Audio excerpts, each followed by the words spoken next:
Info ou Intox avec ce soir Maya Anaïs Yatagen. Bonsoir. Bonsoir. Et vous nous emmenez au Cameroun où une vidéo très virale affirme montrer l'arrivée de bombes nucléaires dans le pays. En effet, c'est une série de vidéos pour être exact, dont celle-ci, la plus virale, fait 37 secondes et elle est censée montrer l'arrivée de Satan 3 et Satan 4 au Cameroun. Ce seraient des missiles intercontinentaux russes et selon cette inscription, vous le verrez, vous le voyez, c'est deux bombes nucléaires. La destination finale, on l'apprend dans une autre vidéo, ce serait un camp militaire camerounais. En passant, vous le voyez, sur des camions par des routes bitumées avec des passants extrêmement interloqués.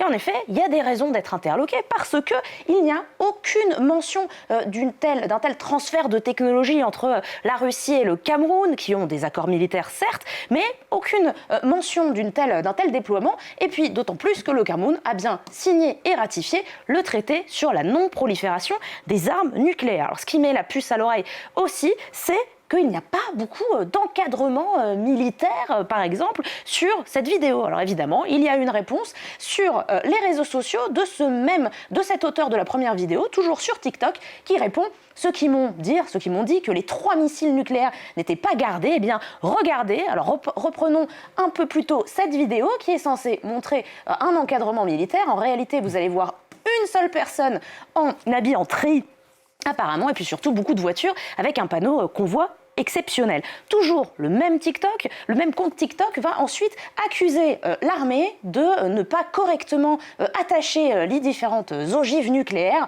Voici, selon cet internaute, le Satan 3. Et vous le voyez sur cette vidéo, eh bien, il ne serait attaché qu'avec de vulgaires chaînes métalliques. Donc là aussi, pas très crédible, assez étonnant d'avoir de telles précautions ou absence de précautions. Vous le voyez sur cette photo, il s'agirait en réalité d'une bâche pour tenir l'ogive nucléaire, le missile, et aussi d'un revêtement en bois. Tout ça est très étonnant, tellement étonnant, Anthony, que je vous rassure, aucun missile nucléaire n'a été transporté, bougé au Cameroun de cette façon récemment.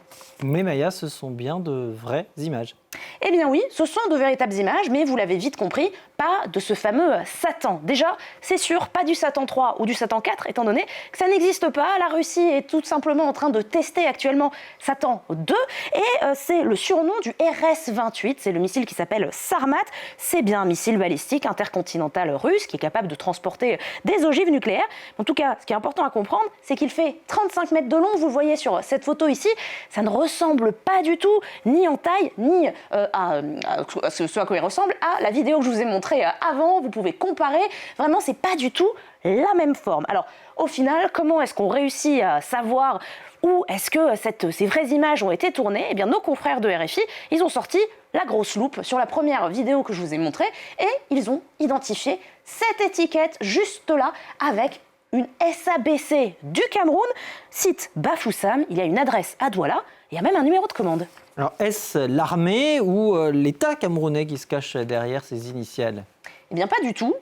Au final, la SABC, pour résumer, elle ne se cache pas. Parce que la SABC, vous voyez ici, c'est la Société Anonyme des Brasseries du Cameroun. Et elle a été créée à Douala en 1948. Et sans surprise, elle fait des bières et des boissons gazeuses. C'est normal pour une société des brasseurs au Cameroun. Et quand on cherche l'adresse qui est sur l'étiquette que je vous ai montrée un peu plus tôt, eh bien on tombe effectivement toujours sur cette usine SABC à Douala. Une usine qui a été contactée toujours par nos confrères de RFI et qui a envoyé des photos complémentaires de ce que vous voyez ici, des cuves de fermentation qui sont installées dans cette usine. On les retrouve d'ailleurs sur ces images satellites juste ici. Les cuves de fermentation pour faire de la bière, jusque-là, pas de souci, encore une fois, il confirme que c'est le processus totalement normal et que ces nouvelles cuves sont arrivées le 30 janvier dernier, effectivement, par transport avec un camion. Pas du tout, encore une fois, dans un campement militaire, mais bien dans leur usine.